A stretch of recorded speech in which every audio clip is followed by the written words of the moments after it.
Stand with the pledge.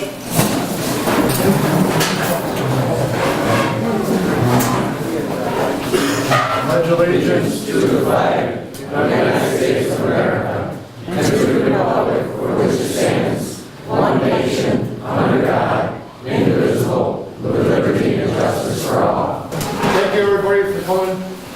I'm Robert Carpenter, I'm the town supervisor. I'd like to thank the fire commissioners and the fire department for holding up using their facilities. I'd like to start with the end of the table there. Introduce yourself, please, and if you have something to say. My name is Pam Tilton. I'm a councilman for the town of Farmersville. I'm Richard Westphal. I'm a councilman for the town of Farmersville. Richard Zink, councilman, town of Farmersville. Andrew Warner, deputy supervisor, also town councilman for the town of Farmersville. Barry King, you highway superintendent, town of Farmersville. Okay, I'd like to have introductions over here with Invenergy, and we're going to have a brief consult whatever. Can you stand up and introduce everyone? There you go. My name's Eric Miller. I'm with Invenergy, and here tonight with three other people with Invenergy. Valessa Suter-Klein is here, Scott Johnson, and Gina Gasper. Can you guys raise your hand? Gina, Scott, Valessa. Valessa is our lead developer for this wind project here that we call Alley Cat. Scott is met half the people in town on town roads, and Gina runs our local office in Arcade. If you have questions tonight that we can't answer for you either up here or afterwards, I encourage you to go to our office there in Arcade. Gina has regular hours and she will be happy to answer questions. She has maps that are about 8 feet by 8 feet that show where wind turbines would be and lots of materials, and is happy to help you out. So I'm just going to talk for a few minutes and then take my seat and hear comments. Thank you, Mr. Karcher, for setting this up. I think it's good, and I hope we can have a constructive conversation. We started developing Alley Cat about 3 years ago. We saw the state's increasing needs and interest in renewable energy and looked for places where we thought there would be good wind speeds and that there would be landowner interest. And based on our experience in operating and developing projects in other parts of Western New York, this looked like it would be a good fit in many ways. And so far that has proven true. We've measured wind speeds here for over 2 years on several Met towers, as we call them, and the wind speeds are as what we expected, which is good. We also had very significant landowner interest. We have 25,000 acres or more under lease. It's over 100 landowners that have signed leases, and so there's definitely a lot of enthusiasm.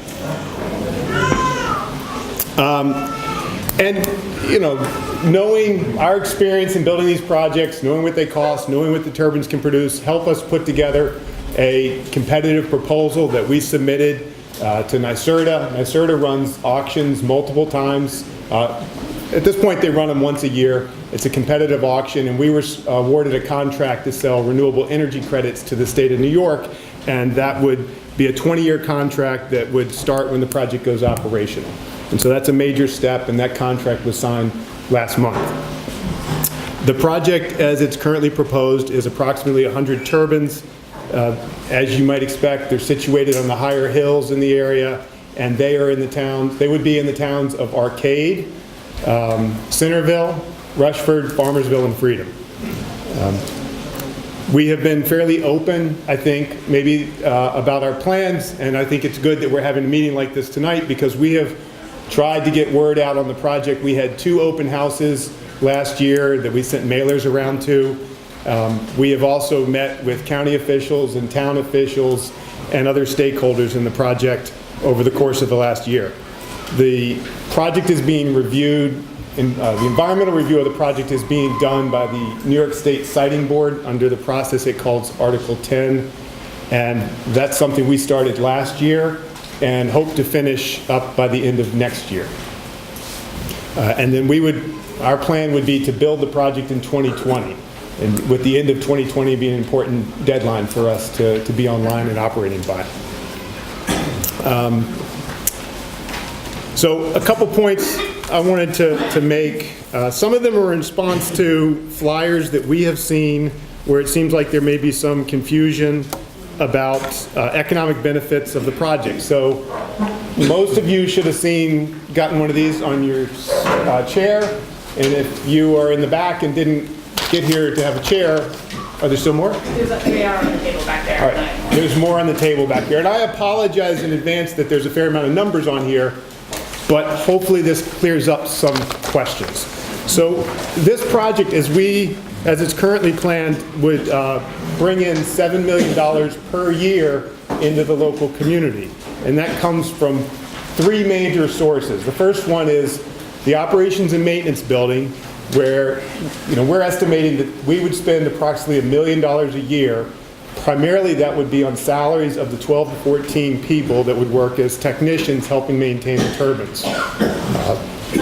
In addition, we're looking at approximately $2.7 million that would be paid out annually in landowner fees, and then $3.2 million would be paid out in taxes, or to be precise, I should say tax-related payments, because technically the pilot agreement and the host agreement, which I'm going to talk about, are not technically taxes, they are substitutes for taxes. But these numbers, one of the things we've seen sent in flyers to people is that the wind turbine, any payments would go down over time, they would depend on the performance of the turbine.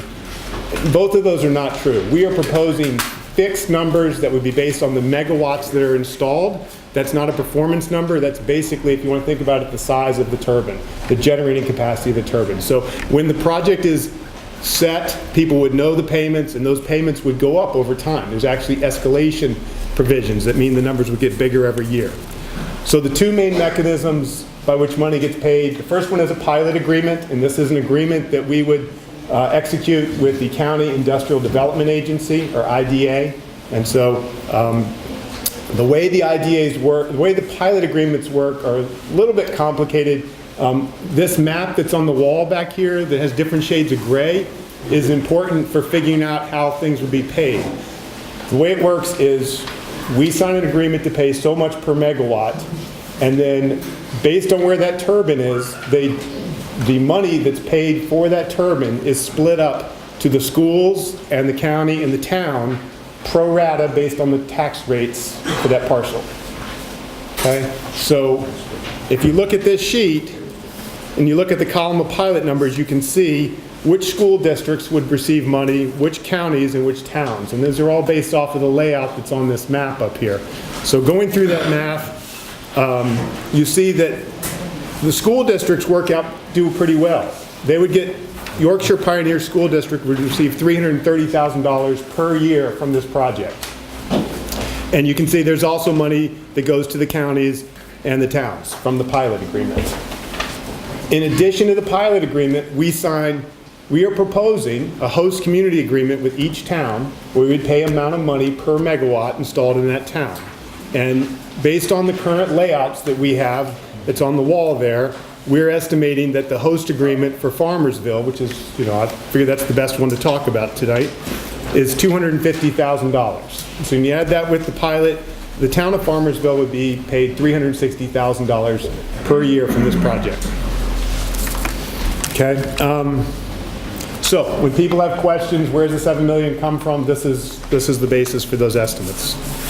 And I would also point out that these are based off, we have built projects before. We built a project in Wyoming County and go to the town of Sheldon and the town of Orangeville. We have projects there that are paying these kind of numbers. They're on a different scale because they have fewer megawatts there, but we're not reinventing the wheel here. These pilot agreements have been done before, and those projects are paying significant amounts of money to those towns. Okay. I guess the second point I want to make is, in addition to the taxes, I mentioned there's $2.8 million, $2.77 million estimated that would come in landowner fees. I don't think that's something that should be dismissed. This is, my understanding of this area that it's historically a farming community. We've done some numbers here, and 70% of the turbines in this project are on farm properties. And that means that most of this money is going to be going into the farming economy here, which I think is very helpful. If you go up to Sheldon, that's a farming economy there. And again, I'm not a farmer, but my understanding is that milk prices aren't real good right now. They go up or down, and right now they're down.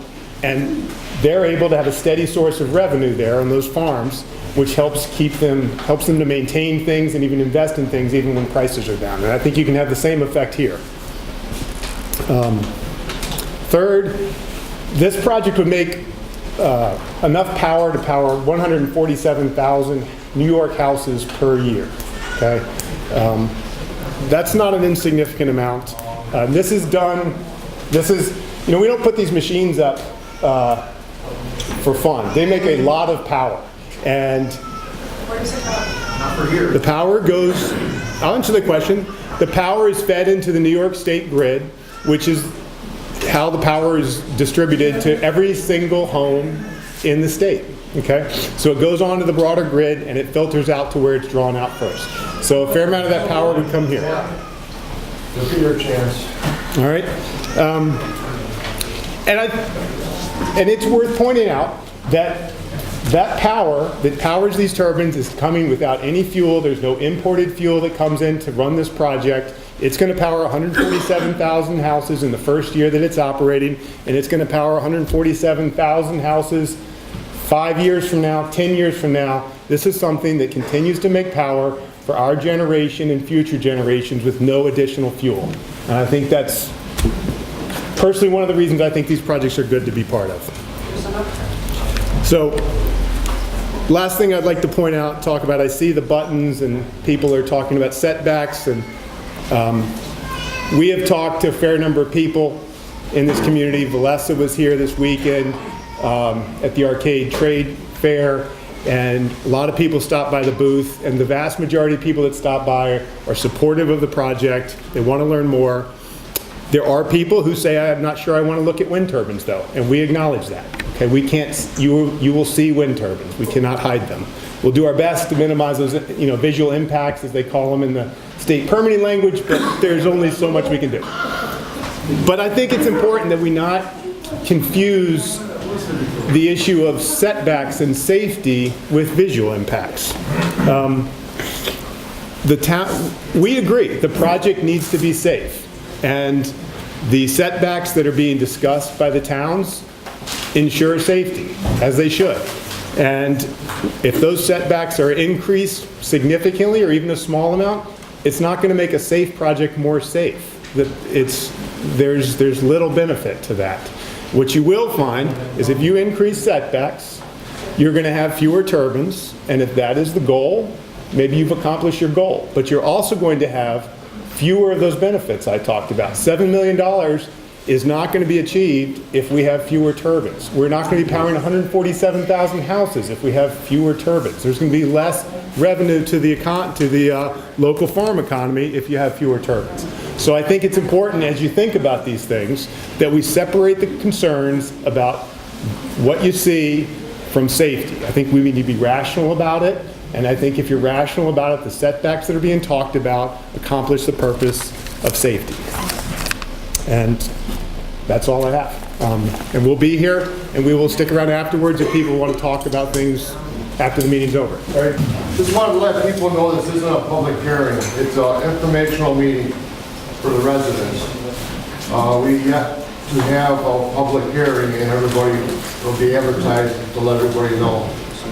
Also, I need to announce that we are recording audio of the meeting.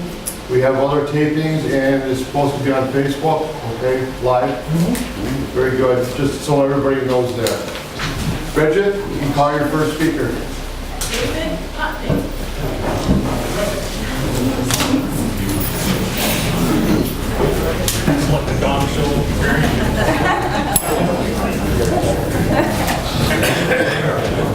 Say when. Okay, I've got a letter to read on behalf of the Amish community in the area. All right, it says, a letter from the Amish families in the town of Farmersville, consisting of 15 families, all on small family farms living off the land as much as possible. We haven't talked to everyone, but seems we all share the same concerns. The following is a list of concerns we have on the wind turbine project. Number 1, the health of ourselves, our animals, the life of our soils, including earthworms. We can't grow healthy crops without a living soil. Number 2, safety. We've heard of ice chunks flying the distance from the turbines. Sounds dangerous. Heavy construction traffic on the roads and our horse and buggies may not mix well, and the safety of our children. Number 3, liability. Concerns came up about oil spills spreading over our land and us being responsible for cleanup under state regulations. Should the turbine fail or things go wrong, we would not want to be responsible for destruction. Property value and destruction. We are concerned about our property values should a turbine be too close. Property damage and power line easements. We will definitely expect full payment, including property damage due to construction. Number 5, setback. A 3,000-foot setback does not seem too extreme to us. And in conclusion, being that we are religiously opposed to having these turbines on our property, it also causes some concern of wind turbines going on farms that we are hoping to purchase if we can prosper in the future. We have been informed that if we don't speak up, it is considered that we are opposed to the wind turbines. This letter is to let you know we are opposed to the turbines. If you do not continue, we would like the above concerns considered.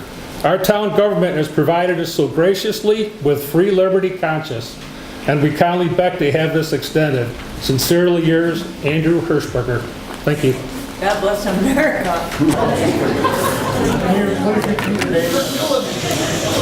I'm Bill Schneider. I have property over on Rawson Road. And I can't help but think that this scheme is based on downstate politicians telling us we're not green enough. I would tell you, this town, the southern tier, Cattaraugus County, is green. Our forests produce hardwoods. We get our own firewood. We burn it in our homes and our camps. In Farmersville, Saturday night going out means walking down to the fire pit with the marshmallows and the grandchildren. It might be loud because the spring peepers are chirping so loud.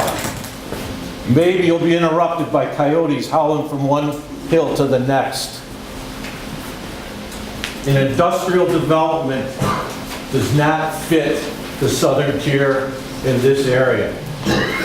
We buy property, farms, camps, because we want to get away from the city.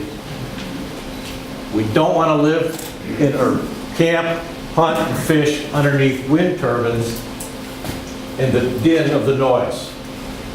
If I wanted property next to a development, I could go up in South Buffalo to Cuomo's billion-dollar empty warehouse. And I know one thing, it'll be quiet up there.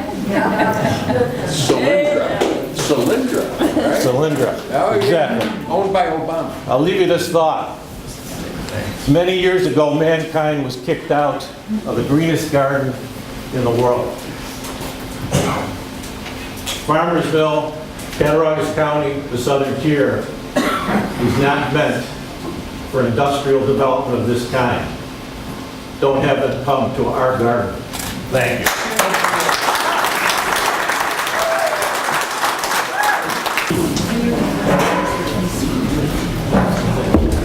My name is Barry Abner. I own property in Farmersville. I'm a member of Farmersville United. If someone on this board will benefit in any way from this wind turbine, or is related to or friends with anyone who would benefit from this project, that is a clear conflict of interest and not right. That person should immediately recuse himself from voting this project. I understand the lure of money for this project, but it's not really about that. It's about the greater good of this entire community and not just a select few. This is about a dramatic change that will impact this beautiful region for decades to come and perhaps longer. Historical facts demonstrate that the benefits promised are typically not a reality, and many communities are sorry they didn't do more to protect their neighbors. Invenergy doesn't pay $7 million to this community. Our money for spending on the electric pays that money, not them. That's right. There are legitimate issues about health, effects on property taxes, decreases in property values, noise, vibration, wildlife, their migration patterns, the environment, and the quality of life of your neighbors. Please adopt policies that will protect this community and consider the long-term consequences of your actions. We should demand setbacks of 3,000 feet from non-participating landowners' property lines, noise limits of 39 decibels at property lines, a property value guarantee within 2 miles of any turbine, a substantial escrow account that funds from Invenergy and must be set aside in advance for future damage, health issues, and repairs. Environmental testing must be stringent before, during, and after. The decisions that you make will impact this community for generations. This is not about a few people. We understand what the money is. We do. This is about the health of this community, the longevity of the beauty of this community. This is for all people, all animals, and this beautiful land that I came to get away from everything that this city has to offer. Thank you very much.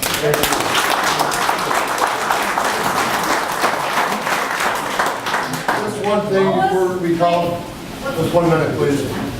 We do have a person on the board that is getting a windmill, and they already accused themselves, just to let everybody know. And also, Facebook would like you to stand in front of the speaker at the podium so that the Facebook feed can hear your voice. Thank you. Go ahead. Lois Lane.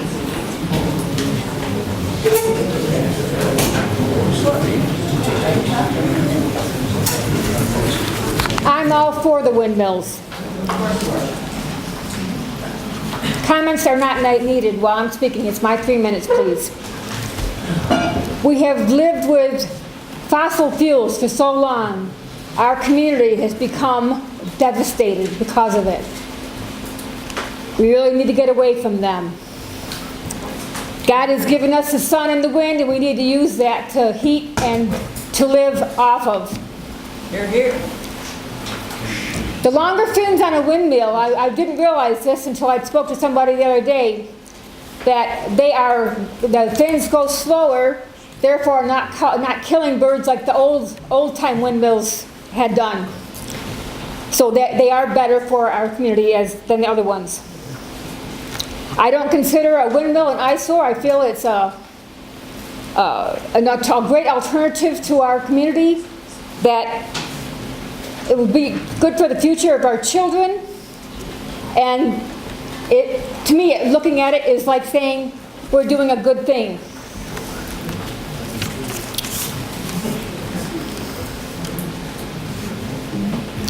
As far as what we should request as a host community, I think that we all need to think about that and think about the benefits that we can get and make the best of it.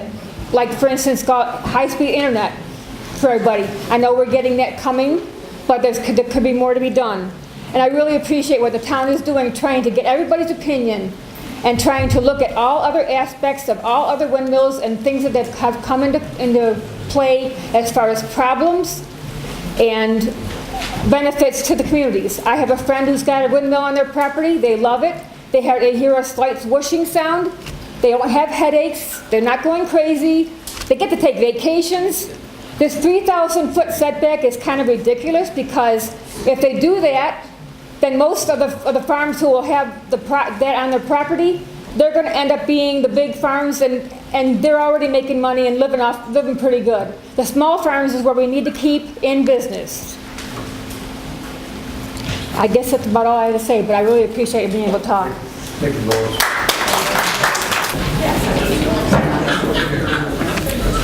Ready, Barry? I'm Mark Carberling. I'm the president of Farmersville United. As of today, I'm speaking on behalf of over 200 members in our small community. That number is growing daily. You took an oath to represent and protect our health and safety of each and every citizen. This must be your priority in passing this wind law. I've been called and emailed. Some people could not make this meeting. Some are here tonight but will not speak because that is not who they are. All of you have only been elected by a couple hundred votes. Given this, the following concerns of Farmersville United should not be taken lightly. Some people are worried about health problems. Shadow flicker causes strobe effects and seizures. Infrasound and turbine noise causes loss of sleep and other health disorders, including heart problems. Turbines generate EMF, which affects pacemakers. During turbine construction, pile driving and vibrations from the turbines itself can affect nearby water wells, causing contamination or collapse. In speaking with community, a common concern is voiced over and over: property values and enjoying their property, all of it, not just inside their homes. Buying property is the most expensive investment most of us will ever make. It is critical you pass a wind law that includes proper setbacks at least 3,000 feet from property lines to address these concerns. Let's talk about the scale of this. Invenergy is proposing 23 600-foot tall turbines in Farmersville. Let us compare that. The Senate Casino is only 11 stories. Only its tallest building is 70 feet tall. The three largest buildings in all of upstate New York are shorter than that. Farmersville turbines will be the tallest structures in all of upstate New York. Los Angeles only has 24 buildings that height. Toronto has 2.7 million people with 17 that size.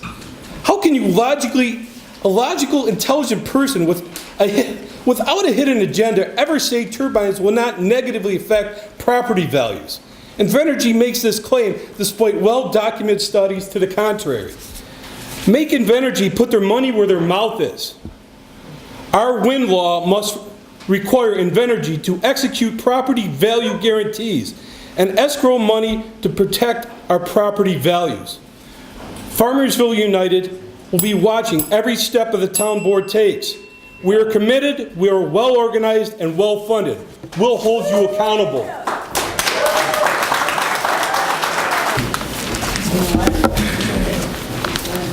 I'd like to take my 3 minutes to talk to you about a famous novel and a famous song.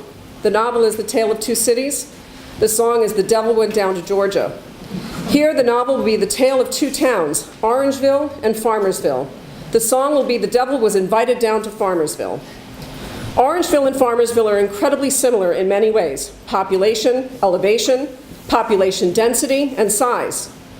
I certainly hope the similarities end there. I hope Farmersville does not make the same mistakes that Orangeville did, and that it learns from the Orangeville's town board's failure to protect its own citizens from the corporate welfare wolf, Invenergy. The Orangeville wind turbine project is a local Invenergy nightmare for Orangeville citizens. The situation in Orangeville has led to my next subject, one that's near and dear to my heart, which is lawsuits. A class action by 60 families to sue Invenergy for excessive noise, trespass, ill health effects, loss of sleep, declining and decimating property values, shadow flicker, vibration, and low-frequency sound home invasions. All of the pitfalls of Orangeville's town board not passing a protective wind law, a wind law that protected citizens' health and safety and welfare. I have copies of that lawsuit here to give to all the town board members, and I certainly hope you read it. More people would have loved to have joined that suit, but sadly they sold their souls to Invenergy in the form of land leases for turbines, utility leases, setback waivers, and so-called good neighbor agreements. Not to be outdone, the town of Orangeville has now gone on the lawsuit bandwagon as well, and they're suing Invenergy. Why? Big surprise. The town that thought their small-town lawyer could out-negotiate Invenergy's fancy city lawyers who've turned these industrial wind turbine deals into a well-oiled machine. Invenergy is alleged by Orangeville to be a bad corporate citizen that has defaulted on its promises to restore and maintain roads. And I have that stuff here too, which I can hand to the board. So, The devil was invited to Farmersville and is here in our midst, and it's itching to make a deal. Mr. Miller's offering you $360,000 times 1,090 residents. That's $330.28 for each of you. Is that enough for you to sell your soul to the devil? Is this town board going to sell the souls of its citizens to Invenergy? Or is this board going to honor its constitutional mandate to protect the health, safety, and welfare of its citizens and pass a good and protective wind ordinance that has the 5 necessary protections that we all need? And you know what they are because we've talked to you about it before. The last 2 weeks I've been to over 200 homes in Farmersville. I can tell you it was easy for Farmersville United to get members. The mood generally is not positive towards this project, despite what Mr. Miller says. The mood becomes decidedly sour when the thought that this board is simply going to pass what some other town like Freedom is thoughtlessly and foolishly thinking of passing that's based on outdated standards. Do the right thing.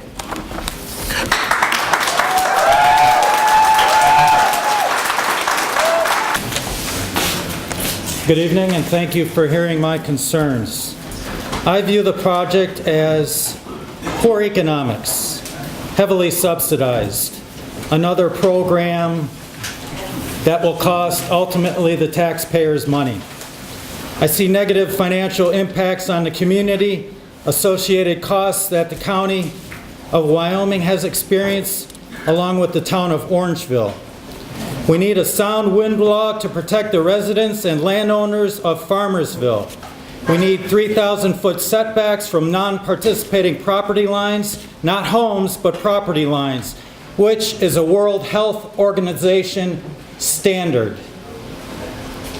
They come up with the standards for a reason. Noise limits of property lines of no higher, on property lines of no higher than 39 decibels. Height limits of 450 feet, and a substantial escrow account funded by Invenergy to pay for damage to property values of affected property owners of Farmersville. It is quiet here, it's peaceful, and it is beautiful. I think for the sake of money, you're making a large mistake if you choose to go forward with the project in its current form without having a substantial wind law to protect all of the property owners. Not some, but all. And that's why you're sitting in those chairs, because all the property owners have elected you. And I'm confident you will make the right decision. Thank you for hearing my concerns. As I am to public speaking, I'm going to face the camera. And I can start when I start actually reading the speech, right? Because I'm old school and I actually write things down in a notebook, okay? Can't hear you. Oh, all right. Can you hear me now? I moved from Buffalo to Farmersville to live in a healthy, clean, quiet environment. Stop for the crowd. There's no amp. That just goes to the camera. Color me blonde. Use your stage voice. Can I use my stage voice and be done now? Because I don't think there's anything left they can do to take away from me that hasn't already been done. Lower your voice to the crowd. I just got walked by with the policeman. Do something. All right. Thank you. You're welcome. Can I start now? Yes, use your outdoor voice. Use my outdoor voice. Not with that. Not with that. Right. Just talk to the people and you'll be good. In other words, Say what just you have to look at say. the people and speak. That's it. Start now? Yep, anytime you're ready. I moved from Buffalo to Farmersville to live in a healthy, clean, quiet environment. Wind turbines have low-frequency vibrations that have ruined wells by silting them up and have caused earthquakes in some areas. Well, in fact, the sheer size of them dwarfs anything else in the area. Okay? They've created a new health issue called wind turbine syndrome, which causes sleep disturbances, high blood pressure, headaches, anxiety, vestibular inner ear disturbances, nausea, vertigo, blurred vision. Would you buy this drug? All right. Or even thinking spatially. Flicker rates on a constant. Why don't I just do this? If I had a mic, boom, boom, boom, all day. If I had a mic. So, would you buy it? Would you buy that drug? Would you buy that drug? Flicker rates can literally dumb people down. They can't coordinate normal motor functions in a slow, involved environment of like strobe lights. Turn those lights on and off a couple of times. Just a little bit. It's akin to living under a strobe light on. Go home, turn your ceiling on. I said that already. And I'm still old school. They have disrupted microwaves, TVs, radio, phone, military communications, and aircrafts. All electrically involved symptoms in your body, in your mind, in your brain. What are they doing to us? People can't sleep around. Turn the lights on and off for 5 minutes. Watch. Strobe lights. With property values diminishing from 20 to 50%, who's going to buy our silted up wells with our non-sleeping vibrations? And they're going to take money from you. Now here you go. Who benefits? You're so full of shit. Who benefits? Warren Buffett benefits.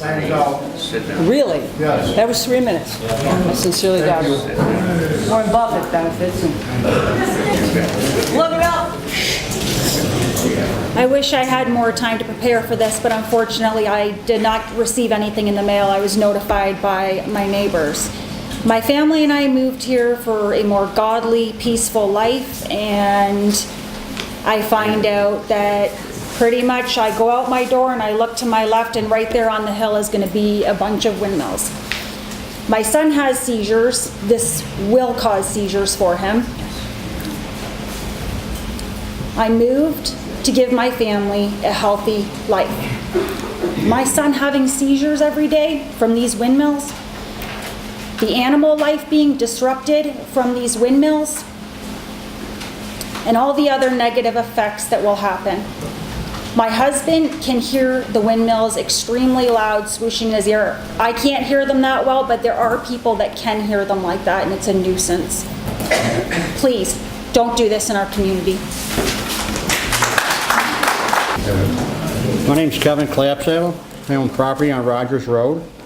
I bought it here about 26 years ago for my family to have some recreational opportunities, but most of all for hunting. We hunt 15 to 20 people up there every year.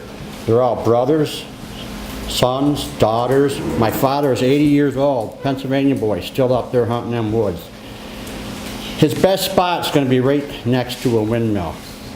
I fish Lake Erie in the evenings, off of the small boat harbor. At the international line of Canada and America, at midnight, I can hear the hum of 6 windmills. Not all of them are spinning at the same time. There may be only 3 or 4, but I can still hear the hum 2 miles away. I'd like to peace and quiet here in Farmersville. What is a wind turbine going to do for that experience? What will this do for our property taxes? I bought the property to hopefully someday retire here, if that be it. I'm asking you to please set these setbacks back so these windmills are farther away from our properties. These windmills along 20 and Orangeville and everywhere else I see, they're way back in fields. Here in Farmersville, the plots are smaller, and it seems like they're going to be on top of somebody no matter where we put them. Unless you own 1,000 acres, they're going to be on top of somebody. Somebody's not going to like where they go. It's not for me to decide where they go, but I'm asking you for this setback and the noise decibels of 49 or 39 or 40 decibels at the property line where we use the whole 150 acres, just not at my door where I'm hearing. I night hunt, I coyote hunt, I trap. We deer hunt almost every day of the year when we are able to. Spend a lot of time in the woods. The noise, if one of these were to fall at 700 feet away from my property line and they're 600 feet tall, something's still going to come down my property. The leaking oil. If they ever did leak, you're downwind, somebody's windmill's going to blow it all over the Amish farms, and they are the last person that should have any detrimental effect from this. I could probably have a windmill or 2 on my property. I'm not participating just for that fact. I can't say where they're going, but I'm asking you, the board, to make sensible rules and regulations and noise levels for these windmills to come and make sure that the promises that were being heard are going to be met. Who's going to be here in 20 years when it really hits the fan? Some of us are getting up there. I'll be there. Our grandkids, my kids are going to take over this land. I have 4 grandkids that are already coming to this land. My son brings his daughter, 8 months old. She's in deer camp. My father's 80 years old, holding her in deer camp. So we got left, dude. They draw straws to see who hunts in the morning, who hunts in the afternoon. I'm trying to protect that. Please help me. I'm asking for your sensible solutions. Good evening. I'm Fran Monterey Jr. Most of you know me as Pete. I invested in Farmersville about 13 years ago. Moved here, brought my family, bought 30 acres. Can't hear you. I invested in Farmersville about 13 years ago. Moved here, bought 30 acres, brought my family. Seemed a good investment. What I'm asking of the town board is that they help protect that investment that I've made here, to live here, to pay taxes here. I'd like to see the property value guarantees written into the contract. I want the 3,000-foot setbacks from the property line. Give you an example of that. My house is on the corner of 30 acres. If it's to the residents, it's possible that I can effectively, by code, not build on most of my property then. Please don't preclude me from using my property. I'd like to make sure we have extensive environmental testing. I know you've hired someone for that. I'm asking you for the sensible 39 decibel noise limits at the property lines. Don't preclude me from using my property. Don't preclude these people from using theirs. Basically, I'm asking you, as the representatives of this town, to protect our residents, our properties, and our property values. They're the single biggest investment most of us have ever made. Let's keep it that way. Thank you. I'm asking.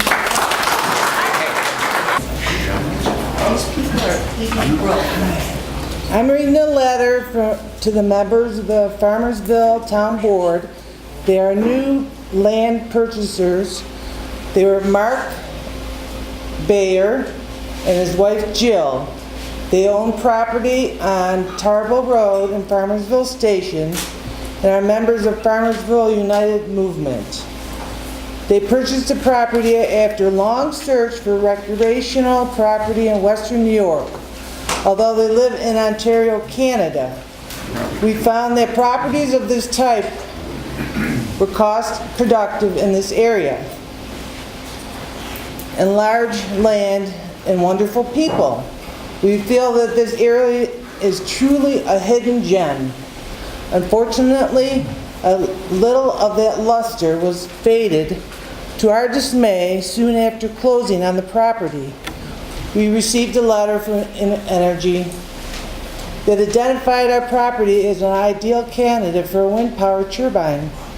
After first-hand experience of the noise issues and the light flickering phenomena associated with these devices in southern Ontario, the thought of living in close proximity to these devices is very concerning to us. We felt it was neither in ours or the local residents' best interest to pursue this.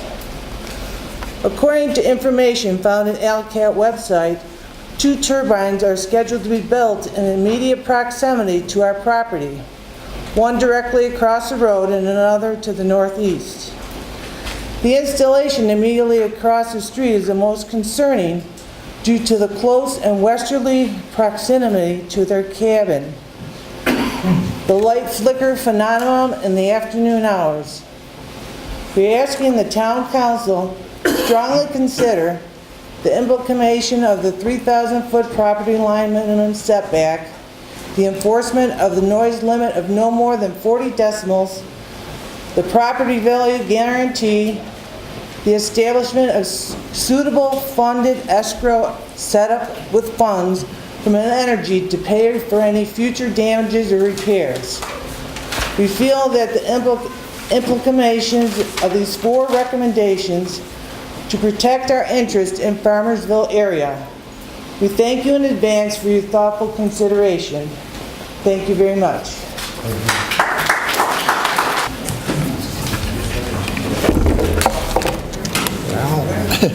Let's start. We're still working? Yep.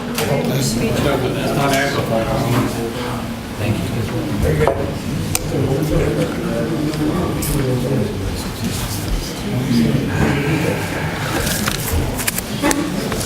Why would anyone want to live in Farmersville?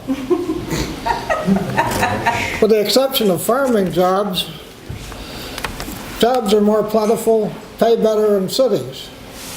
What we have here is an environment that people find attractive. People are moving in, buying small properties or setting up summer camps because it's a nice place to be. Our own place, 15 years ago, when we bought it, had been started by somebody who started with a summer camp, turned it into a year-round home. We bought it, invested more in it. None of that would have happened if turbines going where I think it's going to go, or where it's posted. The area that's north of here, you see up from the wind turbines, that's a more open, flat area. Not a whole lot of homes. We've got a lot of homes tucked away in the woods, the value of which is very much based on the environment, not the cost of a bedroom, but the environment you're living in. It's very easily destroyed by wind turbines. The seasonal homes do not get the attention they deserve at all. They do not get a star exemption. They are paying a higher percentage of their value than those of us who are residents. Further, they don't send their kids to our schools. They're a tax benefit to this community. We treat them like dirt.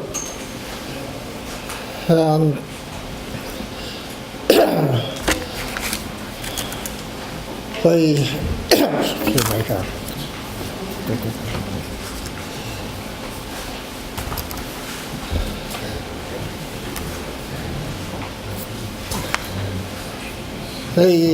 Not including a seasonal home of the same status as a year-round home, effectively, if a turbine goes up next to one of those, they've stolen the value that that person had in that property. He can't build a year-round home. He's going to be too close, either physically too close to get a building occupancy permit, or just so close that nobody's ever going to want to build there. It essentially means that somebody putting a turbine up adjacent to a property is stealing the use of that property. That's just galling. The turbines that are erected here are planned to be substantially larger than the ones you see up north of Arcade. Even the 3,000-foot setback that's talked about was determined some years ago based on smaller turbines. Is it? That's still even applicable to the size that's going in here. Next. Sir, that's the end of the time. Some people will benefit from these turbines, not all of us. Next, Bridget. A lot of time.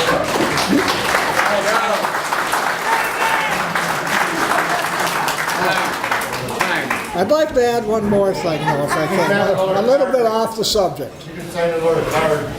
Whatever you decide here, it's too late for my wife and myself. Wife has Parkinson's. Time to go. We've got to move. So we've got on one floor for her. Sir. Saying you're all finished, please. Okay. We've written off $100,000 because of the existence of this project. Get it over. Whatever you want, I don't change. Let's fix this again. My name's Dan Mack. I'm also a member of Farmersville United. Hi, my name's Dan Mack. I'm also a member of Farmersville United. I have, I have 20 acres of land, 27 acres of land that I've owned since 1997. My plan was to come out here and build a home, retire, relax, and enjoy the beauty and serenity of the whole place. I did that in 2016. I built a new home. It's very beautiful, and I am near my family, my friends, and the hunting is great. I am with the other people. I am with 3,000-foot setbacks from the property line. I would like to see no tower of 600 feet, and I would also like the decibels down to 39. If this can't be achieved, I can't see where this is going to be helpful or useful to anybody. And I hope the town board recognizes what the issues are and what we're talking about here today, so that they understand we are very concerned about what's going to happen here, possibly, and they understand where we're coming from. We'd like to stay here in Farmersville, but I can see a lot of people moving out if this project goes through. That's it. Good evening. I'm Dorothy Lockridge. I live in Farmersville, and I have a letter to read from Melanie Brown, who also lives in Farmersville. And it goes, "My name is Melanie Brown. I own 1379 Elton Road in Farmersville Station with my sister Bronwyn Brown Loeb. This property has been in our family for over 100 years. My sister is a PhD, and I am an engineer and a lawyer. While we support renewable energy, we are vehemently opposed to any renewable energy that poses a health risk to our family and us and negatively impacts our investment in the restoration and preservation of our farmhouse and our enjoyment thereof. New York State Constitution, Article 17, Public Health Section 3 provides that the protection and promotion of the health of the state's inhabitants are matters of public concern, and provision therefore shall be made by the state and by such of its subdivisions. The board must follow this law." Yates 2018 law. We reject the board's opinion that adopting the Yates 2008 law provides adequate protection for Farmersville residents. Instead, we strongly encourage the board to adopt the model Yates 2018 law as providing adequate safeguards for Farmersville residents. Setbacks. The Yates 2018 law requires a minimum setback of 3,000 feet from an adjacent landowner's property line. We strongly urge the board to accept this provision. Noise. Wind turbines create both audible noise that humans can hear and inaudible noise known as infrasound, which we cannot hear but our bodies can feel in the form of vibrations and sound waves. The Yates 2018 law requires a maximum noise level of 39 to 42 decibels from an adjacent landowner's property line. We strongly urge the board to accept this provision as the health of the Farmersville residents is of paramount importance. Environmental tests. The late Yates 2018 law requires superior testing. We strongly encourage the board to accept this provision to protect the health and well-being of Farmersville residents. Property value guarantee. The Yates 2018 law requires property value guarantees for adjacent property within 2 miles from the installation of a wind turbine. We strongly encourage the board to accept this provision. Escrow. The Yates 2018 law requires a developer to place funds into escrow in case anything goes wrong during the project. We strongly encourage the board to accept this provision. In closing, please do the right thing by upgrading to adoption of the Yates 2018 law and protect Farmersville residents. Respectfully submitted by Melanie Brown, and I agree wholeheartedly. Thank you.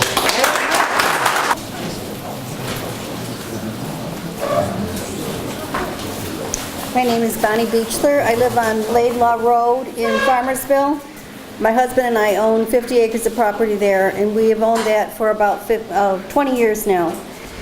We came to Farmersville because it's so beautiful, because we like nature, because we like the peace and quiet. Obviously, it's now one of our worst nightmares to think that when we walk out our back door, we're going to be able to see the wind turbines, because I understand that they're going to be over the hill right behind our property.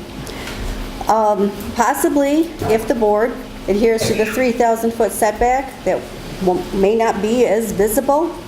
The noise decibels of 39 or less. My concern is the wildlife too. I don't know if that has even crossed anybody's mind, what that's going to do to the wildlife. The deer on our property, they're going to be devastated. I don't know what's going to happen to that.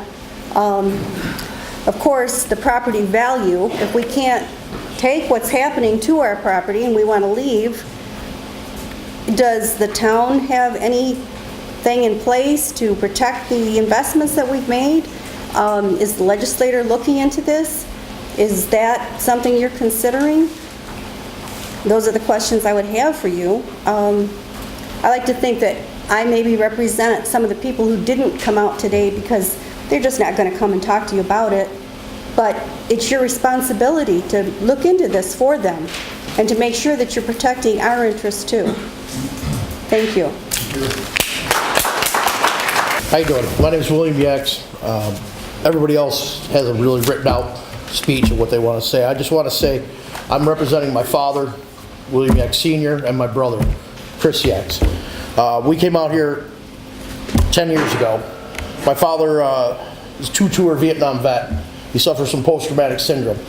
He lived in West Seneca. We hunted as a family. We came out here. We took a long time to study the land, and we were leasing land on Pigeon Hill as well. I live up on Pigeon Hill, 9097 Pigeon Hill. We came out here for the hunting, the community, and to get away from all this. And you guys, please don't take that away from my father. We just invested in a house right next door and put $180,000 in to put a house here. We're planning on getting married here in July. I don't want to be looking at a windmill. We've got 8 tree stands back there on 50 acres. And all I got to say is I am a member of the Farmersville United. Everything they stand for is what I stand for. I'm just going to make it short and sweet, and that's all I got to say. Because I'm really upset about it, the whole thing. And please do the right thing, guys. Thank you.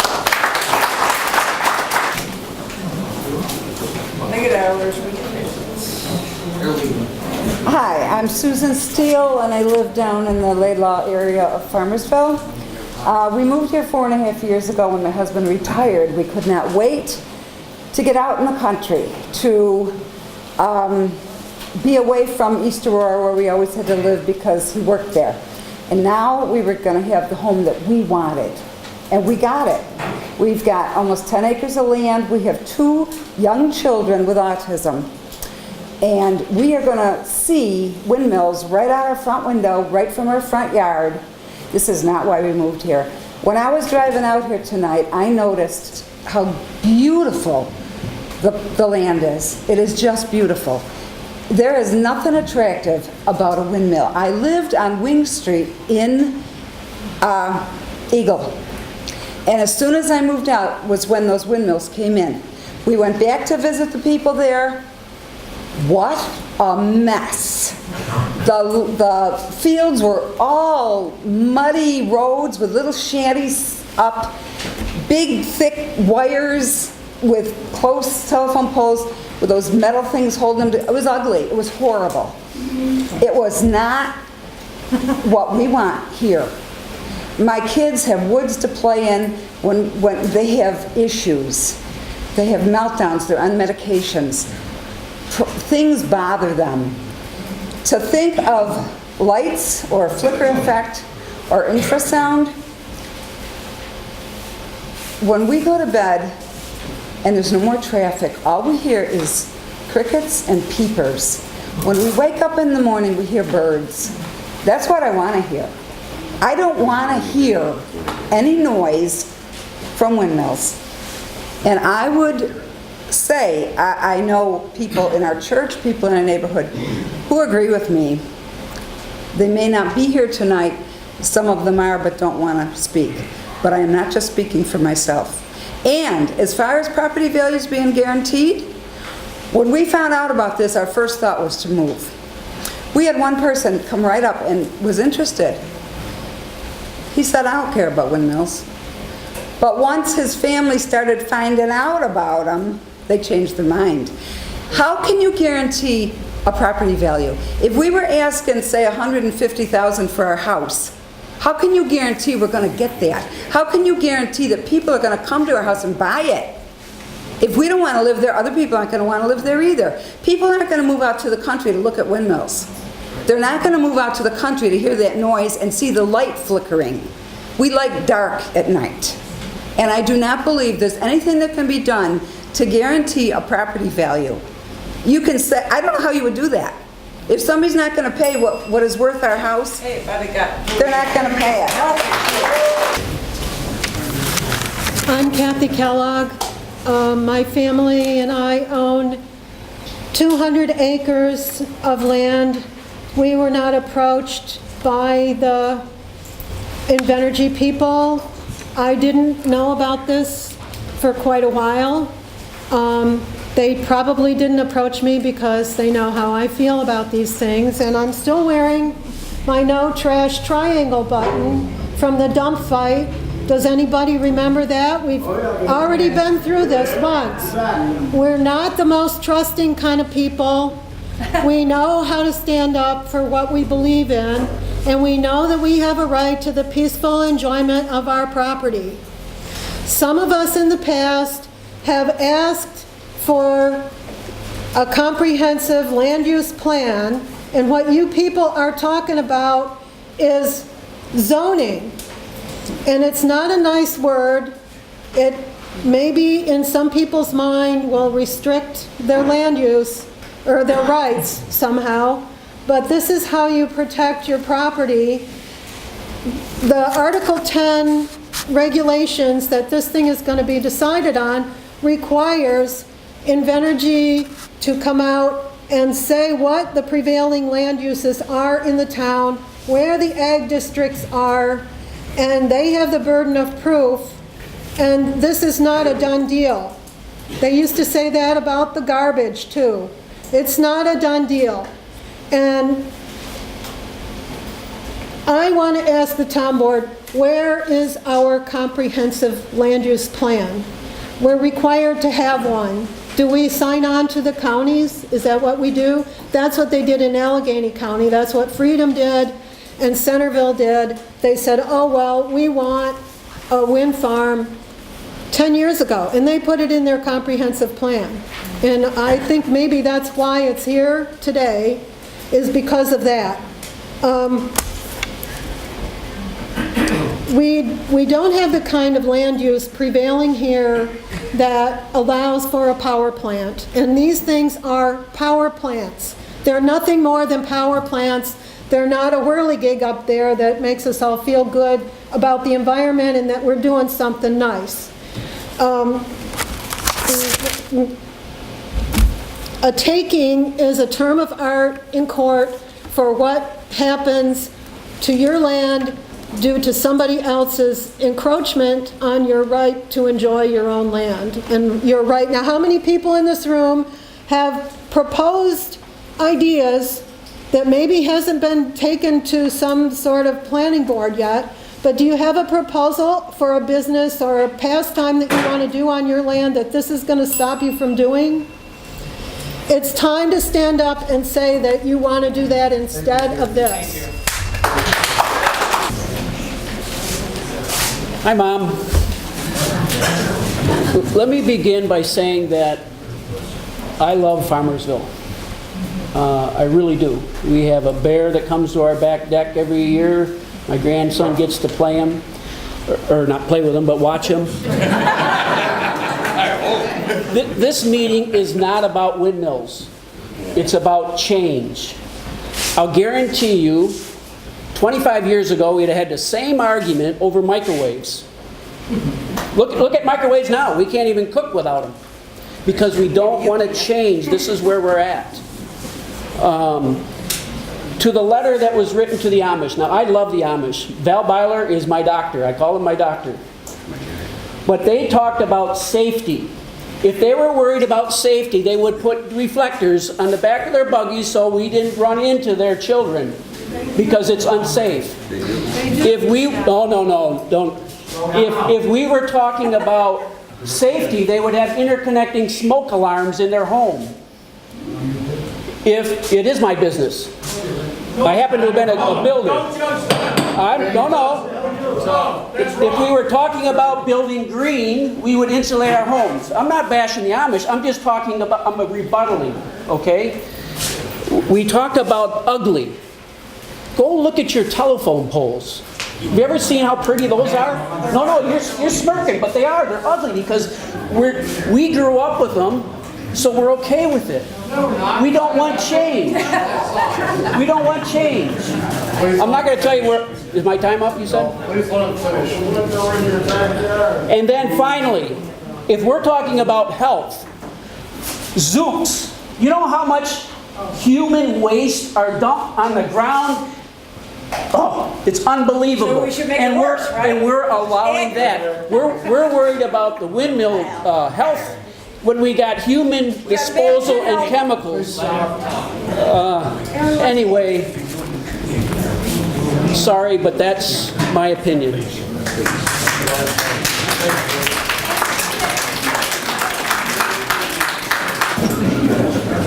Hello, my name's Michael Bauer.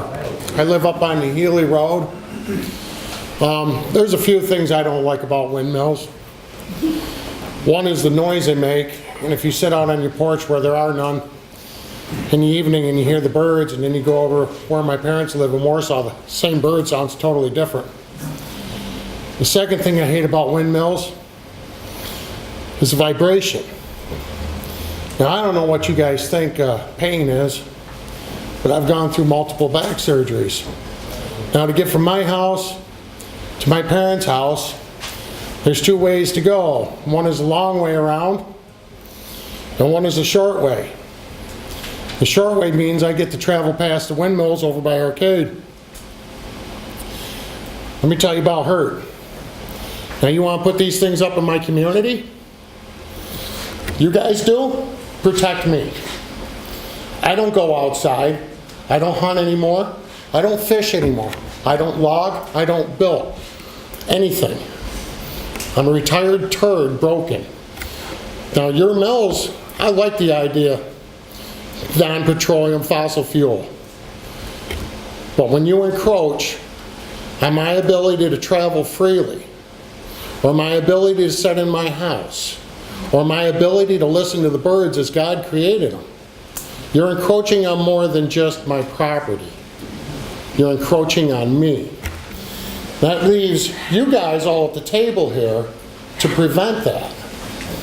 Now, it's a matter of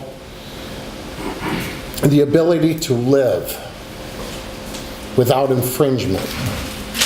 Now, I deal with pain. I deal with it every day, but don't increase it. Don't take away the little bit of enjoyment I get from listening to birds while I'm twitching. Don't make me wake up in the middle of the night screaming because I moved the wrong way and still have to listen to a stinking windmill. Please. This ain't the way to live. My name's Lynetta Roberts, and we have a small piece of property on Marble Road, excuse my voice. And even now, the noise of my neighbor's dogs doesn't allow us to keep my windows open at night. In the summertime, we're sitting on my porch. Heaven forbid if I have to hear a windmill. That's all I gotta say. I bought property in Farmersville almost 10 years ago, and I'm here with my wife and my 3-month-old son. I'm sure you guys heard him crying earlier. And the plan up until recently was to build a house on that property. And we decided to do that because Farmersville is such a beautiful place to live.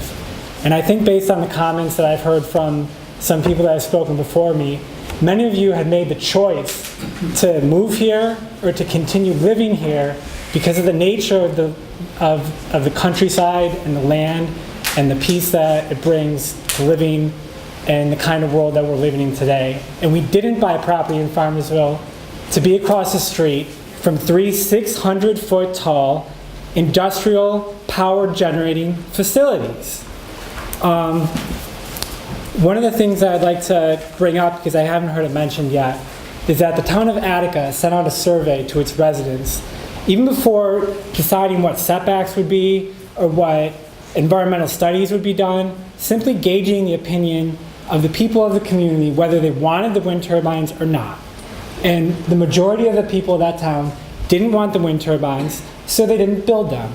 So I think we're kind of putting the cart before the horse here when we're talking about setbacks, when we first should be talking about whether or not this town even wants them. So that's just a suggestion. The other thing I'd like to say to the people of Invenergy over here, when you guys put a 600-foot wind turbine in your backyard and you raise your children with that facility in your backyard, maybe then we'll consider doing one in ours. That's all I have to say.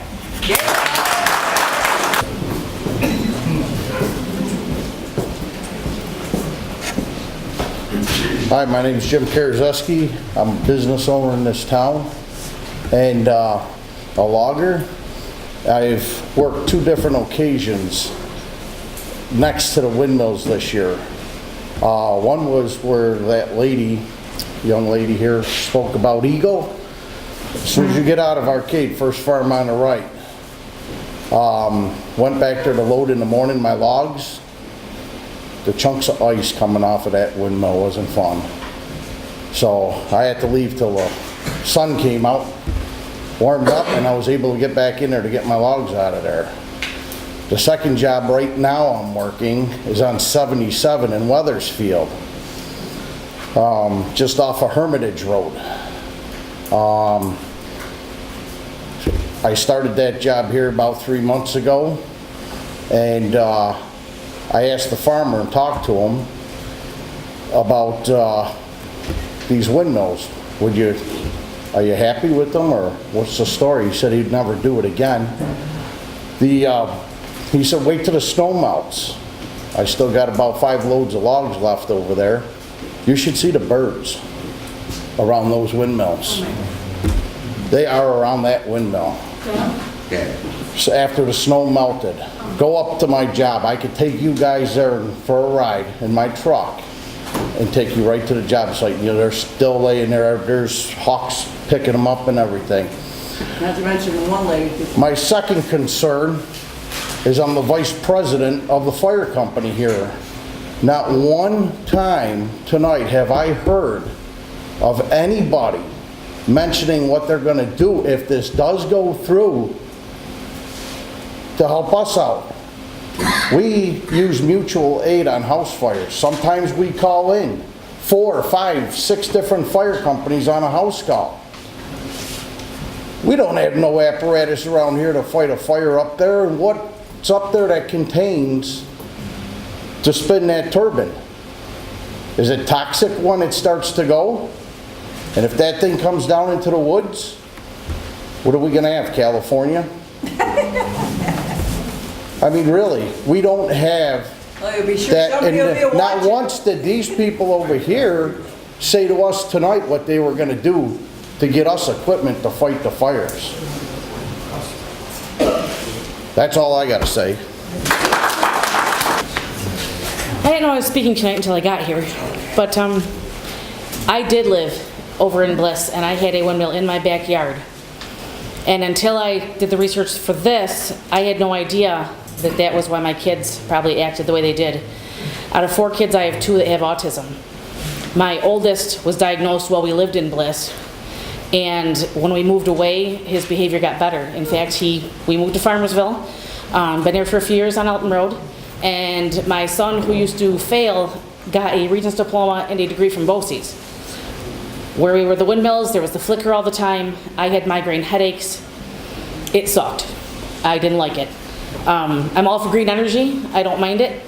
But when you think of the other lady who spoke about her autistic children, the hum, the kids are probably going to have ear protection. These kids cannot function with constant noise like that. It really drives them crazy. I can't imagine what my life is going to be like if my kids have to hear that. because the behaviors sometimes are pretty bad, and it's not that the kids are bad, it's what they have. So I really want protection. I don't know what the decibels are for children like that, because I think that that would be too high at 39. These kids need protected. I'm sure all of you have children, grandchildren, nieces, nephews. What are we going to do about the kids? We can talk about property values, and I've invested in Farmersville, and I don't want my property values to go down either. But I don't want my children to have a function, well, where they can't function in life. I don't want to have to move away. I moved here because it was quiet and people were kind. I don't want to have to leave. Thank you.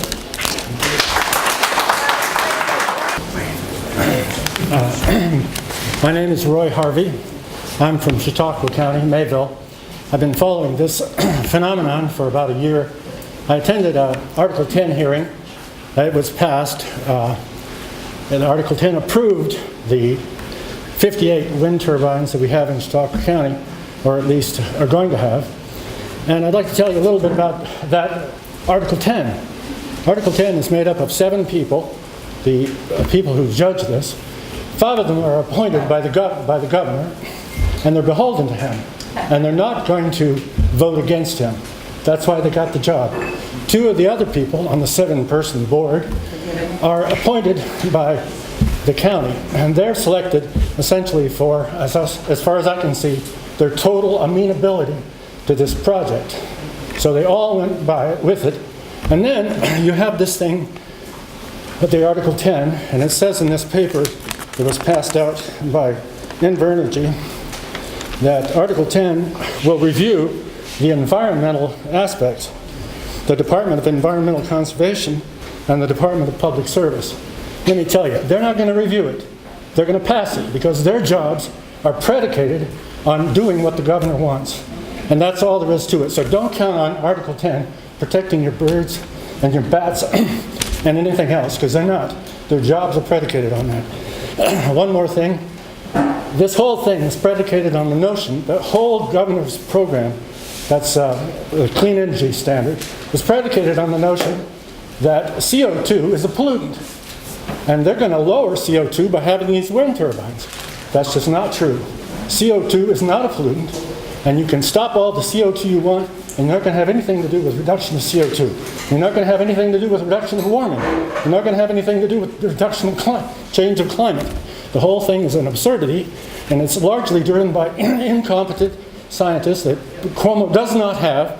It's based on the NRDC, that's the National Resources Defense Council, which is an arm, essentially, of the Sierra Club, and that's who's calling the shots. So don't let yourself believe that this is essentially renewable. It's not. The amount of energy that takes to put in one of these windmills, that takes to manufacture it, takes to bring it here, it's not renewable, it's not environmentally sound.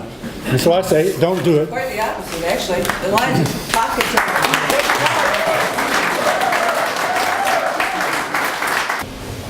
The economic impacts of this project far exceed any of the benefits that they promise you. The gentleman over here quoted 147,000 homes would be provided with electricity by this project, 147,000 homes. However, the official energy capacity for the Western New York, as measured by the IEA, is 24%. So if you do the math, 24% is all the wind there is in this area. They're talking capacity numbers. Capacity numbers are really not accurate. 24% of 147,000 homes is 35,000 homes. You're talking about turbines that, according to EverPower's manager, when asked a question at one of these hearings, takes 20 years to break even. It takes 20 years to make enough electricity to provide the steel that that is not even calculated, the making of the steel, the coal that it takes to do that, the making of the concrete, which is tremendously emission-filled. The amount of carbon dioxide and the amount of emissions that come from the production of concrete is immense. And the rare earth metals, which will never be replaced. So 24% is what you calculate what they're talking about. you have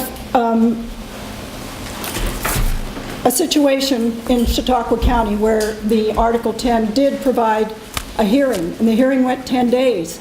And the people that were supposed to represent us and defend us from the state government did not do that. They sat on their hands, they said nothing, they did not question any of our expert witnesses, they did not provide any defense for the community there. And as previous speakers said, they were beholden to the governor because their jobs are appointed, and if they don't do what the governor wants, then they'll have a problem with their jobs. So the money that he's talking about, large amount of money you'd think. Invenergy is listed on this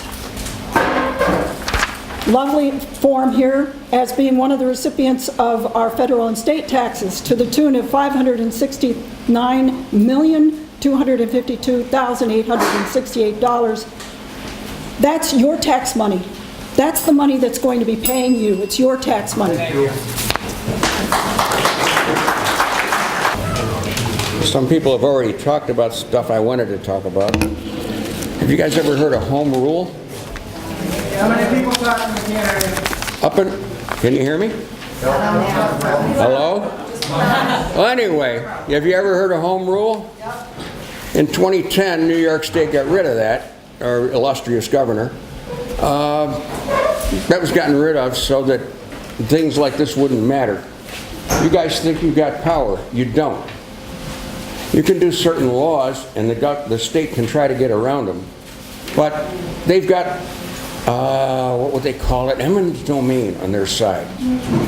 And anything you do that doesn't make sense to she said that the last person said 7 people. When I read about Somerset, I read 5 people. 3 appointed by the governor, whose jobs are beholden to the governor, and 2 appointed by the 3 people the governor appoints. That's great. So anything you guys do, aside from requiring setbacks and all that, which nobody even wants setbacks here. We don't even want it. As far as I know, nobody wants it. It's inefficient. There's 20% efficiency. What good is that? In 20 years, we'll have free energy if we can ever get rid of certain people. But anyway, I'm just trying to tell you guys that I got a decibel meter here, and just that fan gives me 49 on a decibel meter when nobody here talks. I get 49 on this meter. We paid $20 for this thing, okay? And that's 49 for you. Now they can go above 49 for what, 10% of an hour anytime they want. Does it say how many decibels do you go above 49 or 50? One of you guys over here? Is there a limit? Can you go 60, 70, 80, 90? What is it? We don't go average. The turbines are not that loud, sir. So okay. Have you ever seen one of these things fly apart, by the way? He's talking about ice on the blades. Go on the internet and take a look at one of these things flying apart that weighs, what, a couple of tons per blade, right? They go flying out in the ice and the parts and stuff. Where are your house? I don't know. Which way's the wind blowing? Where are you in this scenario? To sum it up, I'll say one thing. I had a piece of paper. My illustrious girlfriend here did a lot of work on this stuff. She's more emotional than I am. But I'll tell you what, I got this paper, and on half of it I put all the downside. On the other half I was going to put the upside, but I can't find one. If anybody here,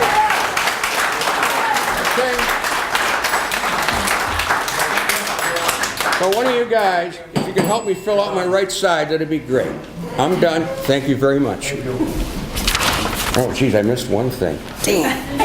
I just have a short letter here from Gerald Seward. It says, as a former town supervisor, I think it would be in the best interest of the residents of Farmersville to go with the 2018 version of the wind turbine law. I personally do not care to see a windmill outside my windows, nor do I care to hear it. It is also my understanding that the proposed 600-foot towers have a vibration different than the 300-foot ones in Eagle and Wethersfield. The 2018 version seems like a much better option. Gerald Seward from 1967 PV Road in Farmersville. Thank you. How you guys doing? My name is Robert Dank. I'm here to concerns about the windmills, and I'm here to speak on behalf of June Gaylor. She has property on Route 98 and Hicks. She owns that farm right there. Her big concerns are property value decrease, environmental impact on the wildlife and on the water, and she is totally opposed of it. Thank you. Thank you. I'm in favor of the windmills. I'm from the town of Freedom. I've had a place out here since 1971. I've been approached by 4 oil companies over the year to lease my land and drill. I've been approached by 2 gas companies that have asked to drill on my land, and I know I have oil and gas under it, but I haven't allowed it. I'm in favor of green energy. I don't know how to get it. You people have your reasons because you don't want to see it. I lived in Europe, in Germany for years. Yeah, please let me talk. I lived in Germany. They've had windmills for over 20 years now, and they're right involved in the communities. They're a different generation of windmills than we have now. I will admit that. But I'm also in favor of the farmers I live by who need their income. I have family in Lowville. And in Lowville, they have 2 windmills on their property. And in those 2 windmills are now their only income along with Social Security. And if you and I bought land out here, I also lived in the city for 40 years. I've lived here 21 years. If it weren't for that income to the farmers who had that family property for over 200 years, they would have 0 income. They went bankrupt in a dairy business. Our community here is in the same position. All of us out here, me included, bought properties out here attached to farms. And I don't like manure, but it's spread on my land. I don't have a windmill. I'm not getting a windmill. And I'm fortunate I don't happen to need that for retirement income. But consider your neighbors. These are very poor, some of the poorest communities in the state of New York, and you want to deny an income that goes to the schools, and it does. Every windmill provides income for the schools, and in the town of Freedom, there is income provided directly to the town. How do we replace that? You don't have to answer that. The other part of that, the 39 decibels, nobody could farm here. Our gravel pits would have to close. There would be nothing here. A truck going by my house, and I'd like to use your decibel meter, I live just up from the track. And the track, I get over 90 decibels on my porch in the summer.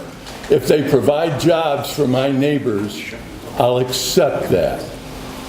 And I want you to be considerate of your neighbors and stop thinking only of yourselves. There are people who've had farms here for hundreds of years, and they need the income this will provide. And there's no other way to get income in this community. Dresser Rand may be closing down. Hi, my name is Leah Oprea, and I actually live over in Sardinia. I fought the pipeline with a group that I founded called WeCap. So I'm against fossil fuels, and actually I'm for wind energy. But this might surprise you, because it surprises my friends at the Sierra Club, that I am against these wind turbines. I don't think that this is the best answer. I don't think we're there yet. So what I've written here, most of what I wanted to say has been covered by the residents, and we'll let that be their decision and of the board. But what I've put down is rushing into renewables, compromising community character. Large wind turbine arrays are causing quite a stir, but are they the best way to reach our New York State renewable energy goals? It's difficult to find the truth. I heard a lot of things back and forth, either pro or against, and I tell you that It's very difficult. I know how hard it is to find the correct information on the internet. Of course, we hear from Invenergy, but we also hear from the Sierra Club. We get two sets of facts, and they quote studies, but we don't know where those studies are coming from. So I've been researching this for about 15 years, and Invenergy for just a few years, but I know it is difficult. So what I say is, why distress the environment and divide communities with these large arrays when there are better sites, perhaps?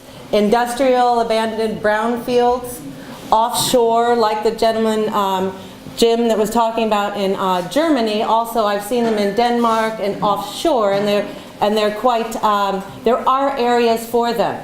What we found with something like the disaster that was the West Valley nuclear demonstration site, we may not have the geology, we may not have the area for something of this size, these industrial arrays. We have erosion, we have something called the Clarendon-Linden fault lines, earthquake lines. We have forests that we rely on not only for our own hunting, but also for the wildlife, and we rely on them for tourism as well as peace of mind. We have 200 acres, 100 of it is in forest.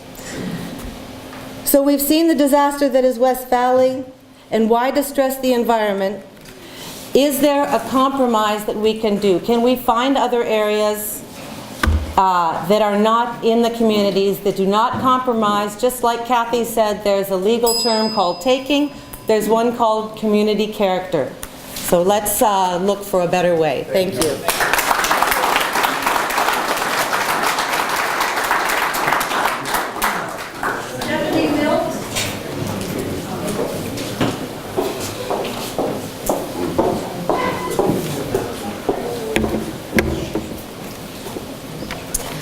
Hi, I'm Stephanie Milks. I'm president of Freedom United, our concerned citizens group. I'm representing them.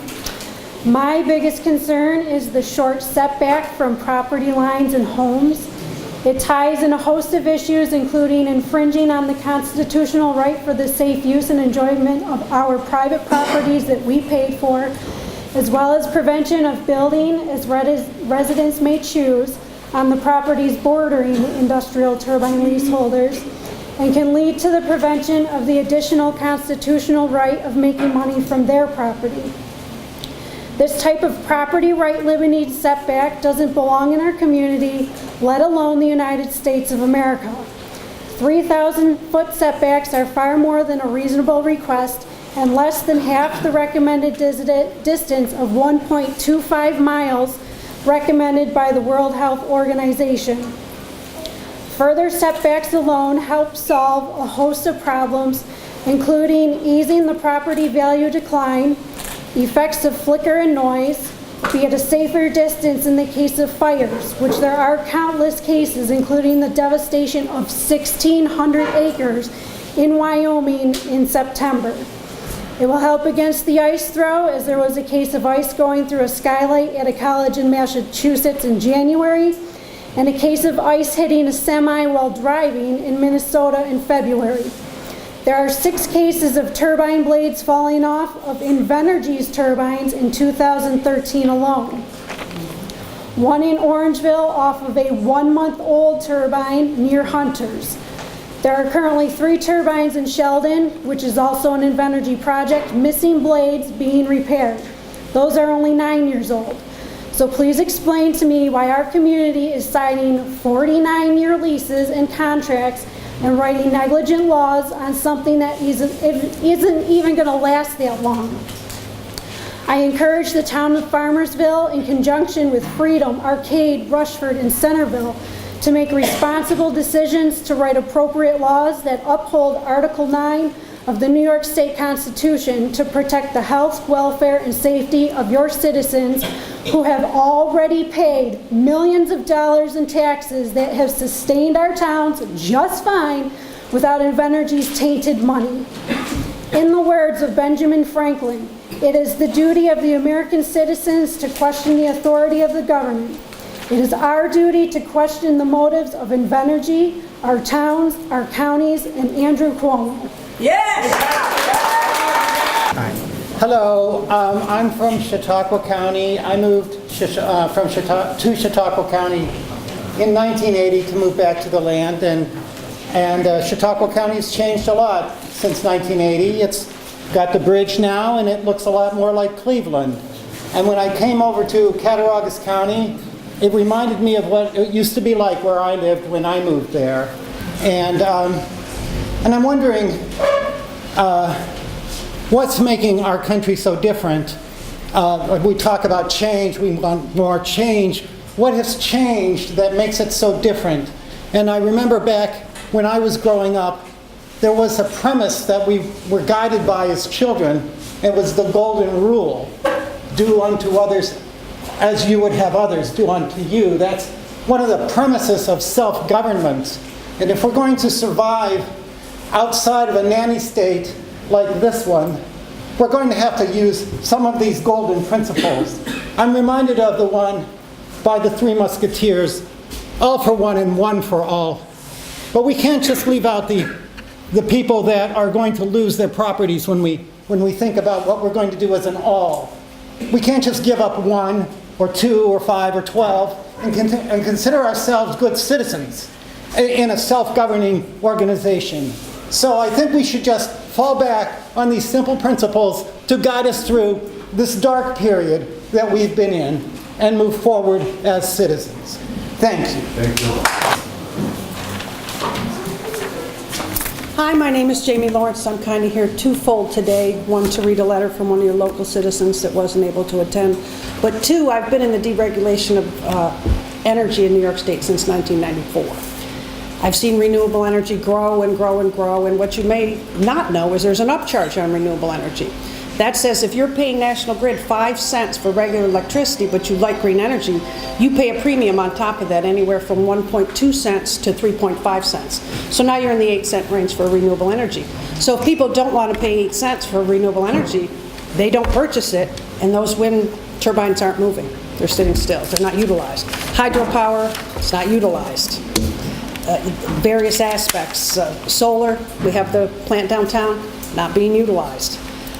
The other half of my appearance here today is to read a letter from John and Jeff Muscolino. And first, they'd like to thank the town board and the community of Farmersville for the opportunity to speak about our opposition to the windmills and our support for Farmersville United. We would both have liked to have been here today, but my father's recovering from surgery and I'm out of town. First off, we are both strong proponents of sustainable and renewable energy and quite conscious of respecting our environment and community. The emphasis through this case, in our perspective, is the word sustainable. This is not a sustainable deal in both energy terms nor for our community. My father and I, more than anything, wish we could offer an alternative solution to allow the community to prosper sustainability for both the long and short term and be part of a greater solution. But the current windmill deal is structured, it mortgages our community's long-term sustainability for short-term minimal gains. These windmills will affect us not just now, in the present, but for generations to come. From noise pollution affecting our ears and the wildlife, greatly devalued property value, ever try selling property with a windmill on it?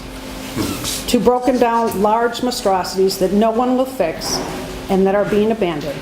My father and I strongly feel the families and lifelong residents of Farmersville deserve more, deserve better for themselves, their families, and their future. We greatly urge this wonderful community and region to strongly consider the alternatives and weigh the true cause and effects these will have in our daily and future lives, and make a choice to enrich and grow our community, not sell it to the highest bidder. Thank you, John and Jeff Mescalino. My question to your organization is, are you on the New York State contract to sell renewable energy to New York State? Not to the Public Service Commission, but through the governor's initiative to have 50% renewable energy. I think what you're referring to is the answer Of the bid. We have a contract with Minnesota to sell. You have an answer, right? But do you sell? Do you? No, that's not what I'm referring to. Okay. Do you sell green energy to the state of New York, like UB? Do you sell that back? No, you're not on that contractual agreement. Okay, very good. Thank you.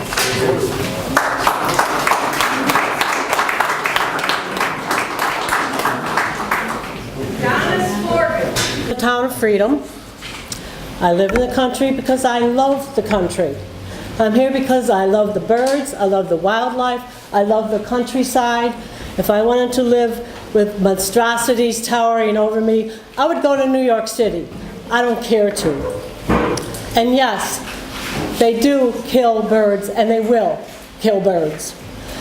We have a lot of migratory birds going through our area, and you're planning on putting killing machines right in their path. We have eagles making a comeback in this area. What's going to happen to them? It's just, it's the country. It's not a city. And on that sheet there, it said 361 towers, or foot towers. Well, at our freedom meeting, we were told 585, the biggest ones ever yet. Not impressed me. Do they live by them? They don't. They don't even know where they're made or where they come from, according to what they told us when we asked them.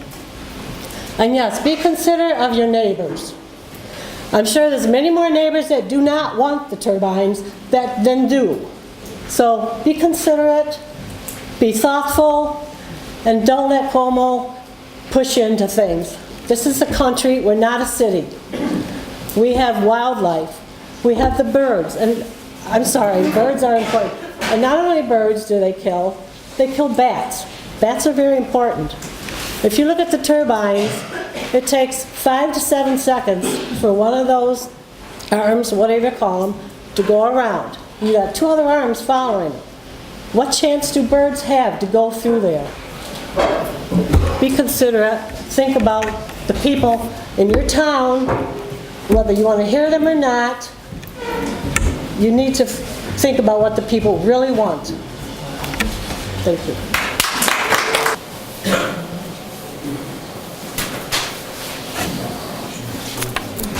Hi everybody, I'm a resident from Sheldon. I got a dairy farm in Sheldon. Actually I was working around 2 turbines today, probably within 10 feet of them. I've heard it all, the shadow, the noise, the property values. I haven't experienced any of that in the town of Sheldon, and I heard somebody talk about Orangeville, about all the lawsuits. I'm not familiar with Orangeville, it's only one town west of us. I was concerned at first too, because we have a golf course, and I have neighbors that wanted them, and I had neighbors that didn't want them. I have a neighbor that said if they come in, he's moving out. He's still living there. He doesn't complain to me. He doesn't say anything.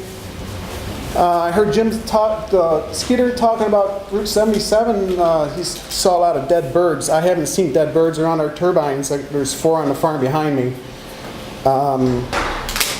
And you talk about the Bliss project, and you're talking about the lines, the power lines, the overhead lines. I agree with you. They are ugly. But I think Invenergy is the better company. They buried all their lines. Everything is clean. If you want to come up and look at our turbines, they'll be fine.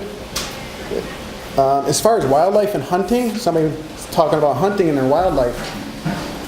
In our block of woods right behind me, our road runs parallel to Route 77. There's like 9 turbines in a row behind our farm. There was 9 coyotes taken out this year, a bunch of deer. There was a turkey shot Sunday. It does not affect the wildlife. My neighbor has got a dairy farm. He's got a wind turbine right in the middle of his pasture. The cows graze around it. So if there's vibrations, I don't think the cows would be around it. If you have any questions for me, I'll take them. I'm not here to say this is good or bad for your town. This is your town. But for our town, we are receiving $1 million a year we put towards our taxes. So there's 0 town tax, which is a benefit. And to the landowners, most of the landowners are dairy farmers in the town of Sheldon, and this is a good income flow for them, especially with the down milk prices. So it's up to you what you do with your town, but for our town in Sheldon, it's a positive. Thank you.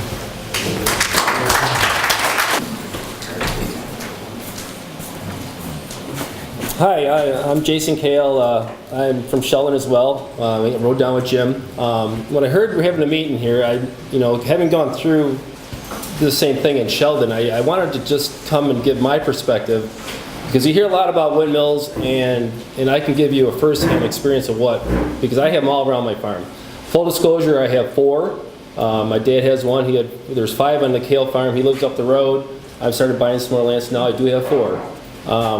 But they're on the one side of the farm. The neighbors, there's 3 on the other side, and there's about 32 that I can see to the south. Flicker, noise, those are not issues. I can tell you that. The Sheldon project's been going on for 9 years, and you can hear them, but 20A, I've lived right on Route 20A, and the road makes a lot more noise than the windmills do. If it's a flicker effect, it'll only be for 20 or 30 minutes as the sun passes.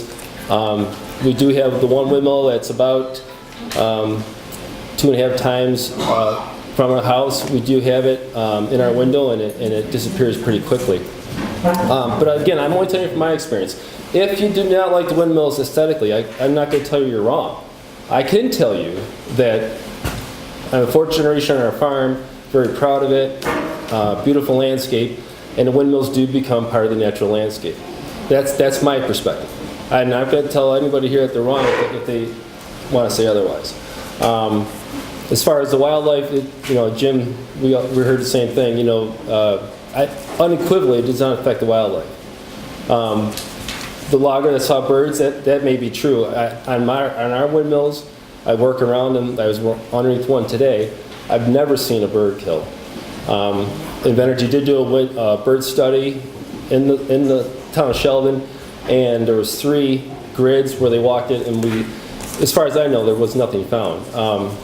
Not saying it doesn't happen, but in my experience, I do not see it on our farm.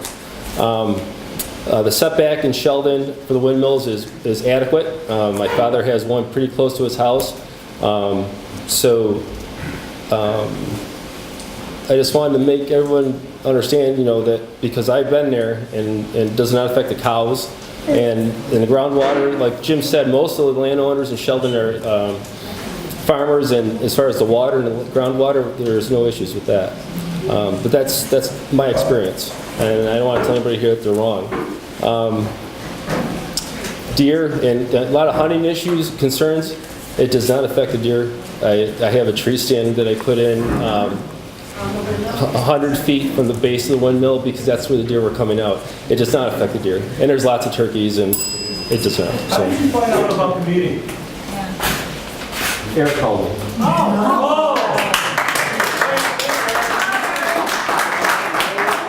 Great. I knew that. Come on, man. And you get paid. I'm not kidding.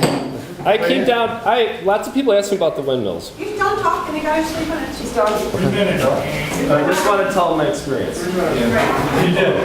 How many other meetings do you speak at? It's the first one. Okay, slow down, come on. Almost through.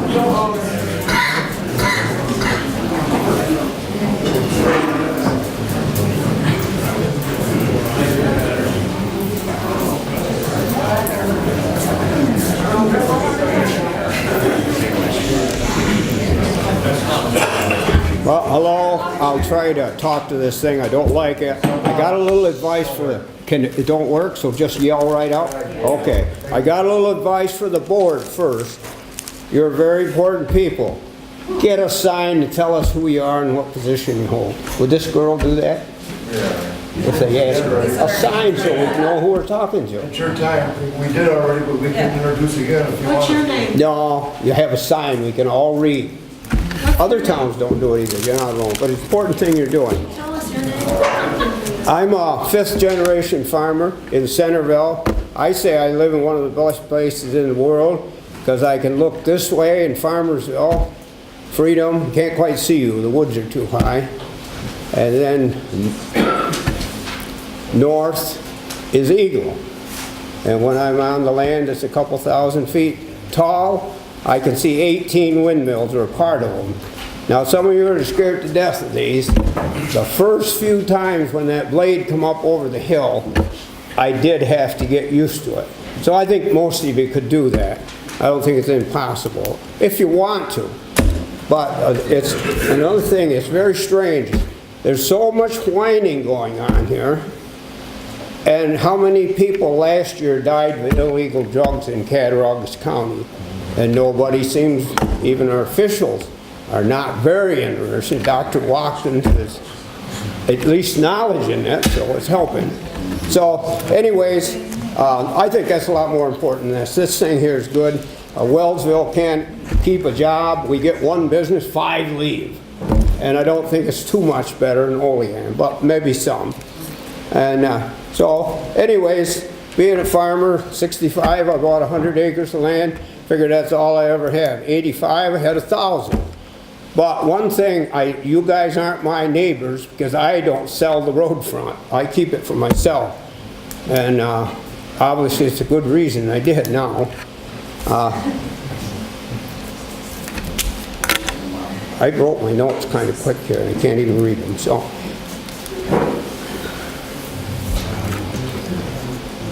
well, I've pretty well covered everything I want to say. I was going to say drugs last, but that is so important to me, I think. And in my generation, we did make that young people don't work anymore.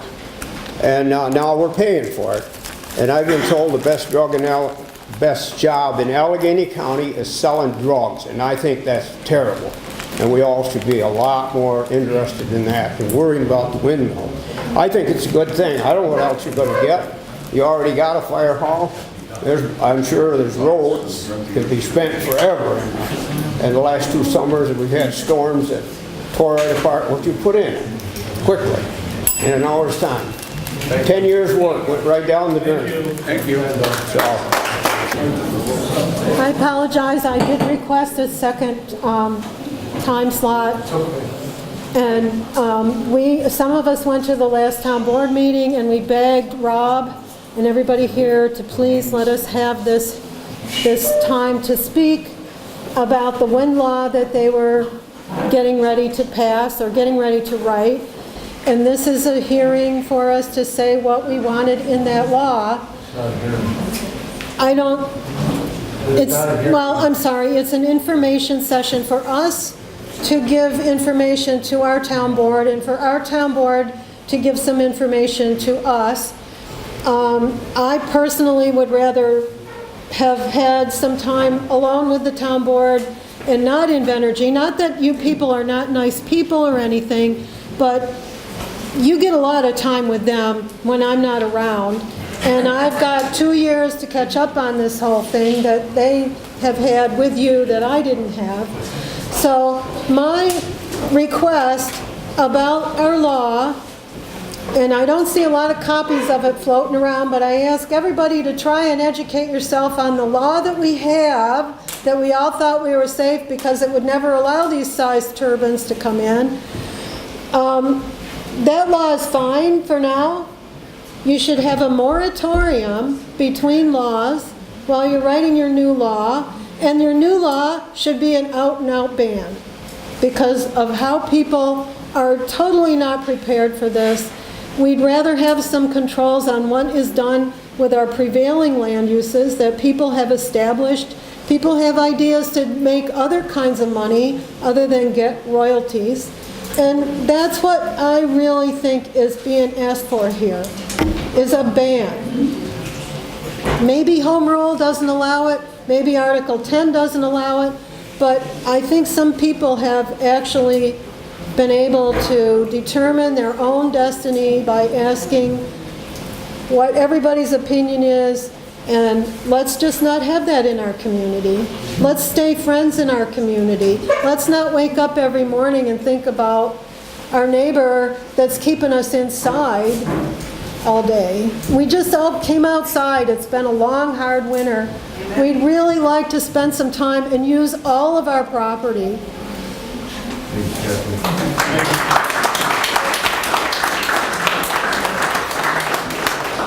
Our last one is Stephanie Morgan.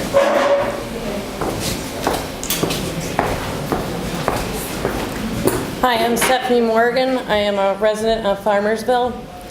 I used to live out in Weathersfield when they first started putting the wind turbines up. At first, being 16, it was so cool to look at these big things, but as time went on, they got really annoying. I didn't see very many wildlife. I didn't see anybody out looking at anything as far as nature is concerned. I moved in with Mrs. Bieber 2 years ago into Farmersville Station, and I absolutely loved it. Prior to that, I ended up suffering from anxiety where I could not control myself. I was constantly in a panic.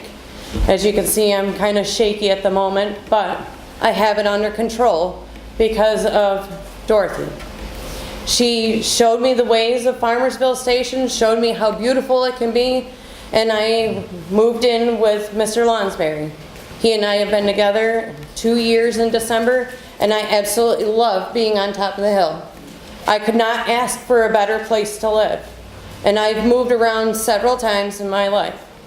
So when you're asking to put these big things in the middle of out in nowhere where we live, I just spent 2 weeks making our house look beautiful with flowers and trimming up trees to make it look nice so then it was ours. We spent a lot of money and a lot of time to make our home look beautiful.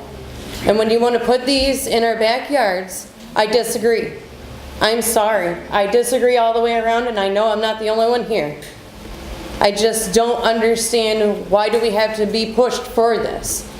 What is the issue? Why all of a sudden do we have to do this now? I just heard of this 2 months ago. I don't know anybody else that heard about it prior, but 2 months is what I heard, and I'm not for it. Thank you for your time.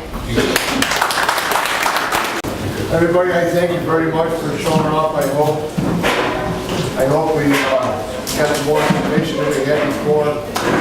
Please drive home safe and look for our advertisement for meetings.